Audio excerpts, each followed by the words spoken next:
Assalamualaikum warahmatullahi wabarakatuh. Perkenalkan, nama saya Sari Ratnawati, Program Studi Perbankan Syariah, Kelompok 2. Baiklah, di sini saya akan menjelaskan tentang 3 materi.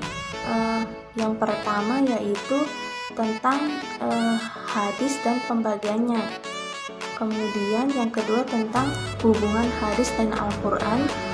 Dan yang ketiga tentang sejarah perkembangan hadis pada masa Rasulullah SAW dan pada masa sahabat. Yang pertama yaitu hadis. Hadis dibagi menjadi 2, yaitu hadis riwayah dan hadis dirayah. Hadis riwayah yaitu ilmu yang mempelajari tentang sesuatu yang disandarkan pada Nabi, baik berupa perkataan, perbuatan, pengakuan atau ketetapan, atau yang biasa disebut dengan takrir. Sedangkan hadis dirayah yaitu ilmu yang mempelajari tentang segala sesuatu, keadaan perawi, macam-macamnya, hukum-hukumnya, dan dilihat dari segi diterimanya atau ditolaknya yang berkaitan dengan kualitasnya. Objek kajian atau pokok pembahasan dalam hadis dirayah yaitu sanad atau siapa perawinya, kemudian matan, apa yang diriwayatkan, di mana sanad merupakan suatu rangkaian perawi yang harus bersambung mulai darat sampai perawi terakhirnya yang menuliskan atau membukukan hadis tersebut. Sedangkan matan yaitu lafaz-lafaz hadis atau isi dari hadis. Kemudian materi yang kedua yaitu mengenai hubungan hadis dan Al-Quran. Pengertian hadis dan Al-Quran. Hadis menurut bahasa yaitu bisa diartikan jadid, yang artinya sesuatu yang baru, atau menunjukkan sesuatu yang dekat atau waktu yang singkat. Hadis juga bisa diartikan dengan kabar, yang artinya berita, yaitu sesuatu yang diberitakan, diperbincangkan, dan dipindahkan dari seseorang kepada orang lain. Selain itu, hadis juga bisa diartikan dengan karif, yang artinya dekat. Sedangkan Al-Quran adalah firman atau hadis yang berasal dari Allah SWT kepada Nabi Muhammad SAW dengan perantara malaikat Jibril, yang dijadikan sebagai pedoman hidup umat Islam. Kemudian hubungan hadis dan Al-Quran, di mana Al-Quran merupakan sumber hukum syara, maka di dalam Al-Quran itu sendiri terdapat keterangan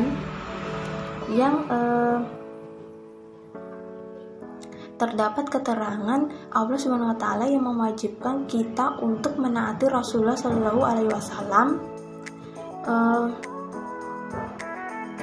dan penjelasan bahwa perbuatan Rasulullah SAW itu merupakan pada dasarnya yaitu adalah wahyu yang datang dari Allah SWT.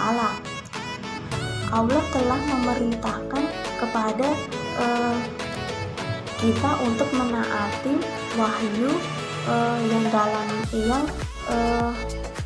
yang bentuknya kedua ini yaitu hadis atau sunnah, sebagaimana kita menaati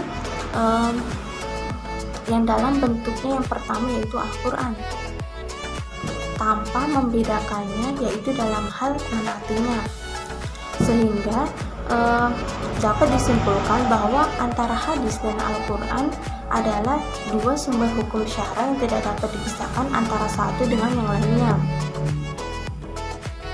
Adapun fungsi hadis, yang pertama yaitu sebagai penjelas, kemudian yang kedua yaitu hadis memberikan pemahaman kalimat-kalimat tertentu yang umum, kemudian yang ketiga kemudian yang ketiga yaitu menafsirkan Al-Quran kemudian menetapkan hukum yang tidak disebutkan di dalam Al-Quran.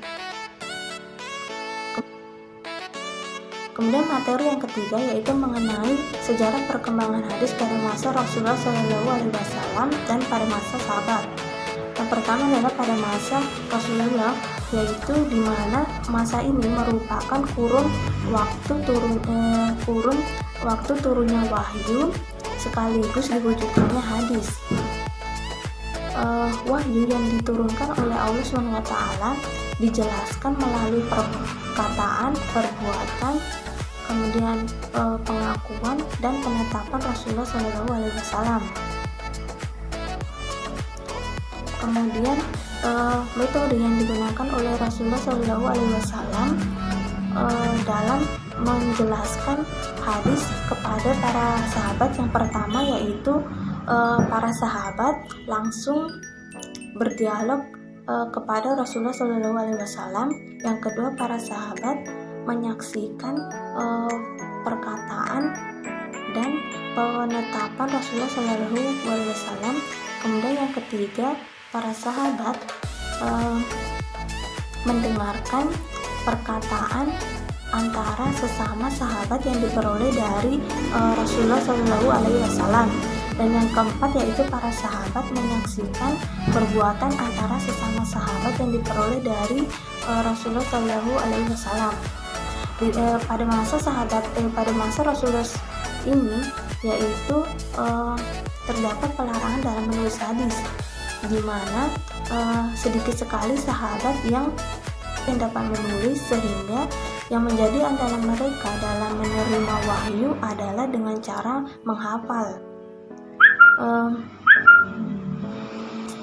Hadis pada waktu itu umumnya hanya diingat dan dihafal oleh para sahabat dan tidak ditulis seperti Al-Quran ketika disampaikan oleh Nabi, karena situasi dan kondisi yang tidak memungkinkan. Alasan dilarangnya pencatatan hadis pada masa Rasulullah SAW ini yaitu karena khawatir akan bercampur dengan Al-Quran yang pada masa itu masih pada masa penurunan. Kemudian oleh karena itu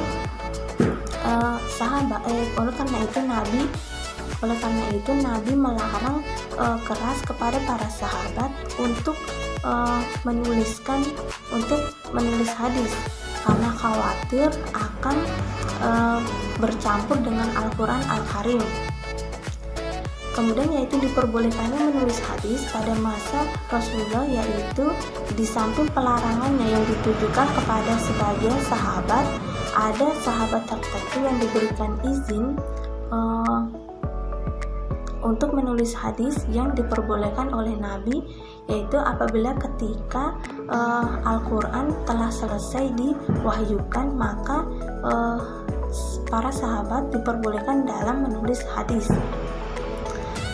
Kemudian yaitu yang kedua adalah pada masa sahabat, yaitu yang pertama adalah pada masa Abu Bakar As-Siddiq, yaitu di mana periwayatan pada masa ini dapat dikatakan merupakan kegiatan yang belum menonjol di kalangan umat Islam, karena terlihat dari beliau yang dalam periwayatan hadisnya sangat berhati-hati. Kemudian yang kedua yaitu pada masa Umar bin Al-Khattab, yaitu pada masa ini di mana periwayatan hadis pada masa Umar yaitu telah lebih banyak dilakukan oleh umat Islam apabila dibandingkan pada masa Abu Bakar. Hal ini dikarenakan Umar memberikan dorongan kepada umat Islam untuk mempelajari hadis Nabi, di mana Umar sendiri telah melakukan pemeriksaan hadis yang cukup ketat kepada para periwayat hadis. Yang ketiga yaitu pada masa Utsman bin Affan. Pada masa ini yaitu kegiatan umat Islam dalam periwayatan hadis tidak lebih banyak dari apabila dibandingkan dengan pada masa Umar bin Al-Khattab. Kemudian yang keempat yaitu pada masa Ali bin Abi Thalib, di mana beliau baru mau menerima apabila periwayat yang bersangkutan telah mengucapkan sumpah bahwa hadis yang disampaikannya itu adalah benar-benar dari Nabi. Ali bin Abi Thalib juga cukup banyak dalam meriwayatkan hadis tersebut, yaitu baik berbentuk lisan maupun tulisan. Demikian Ali bin Abi Thalib yaitu merupakan periwayat hadis yang terbanyak apabila dibandingkan dengan ketiga khalifah pendahulunya. Baiklah, itulah tadi yang bisa saya sampaikan. Sekian dan terima kasih. Wassalamualaikum warahmatullahi wabarakatuh.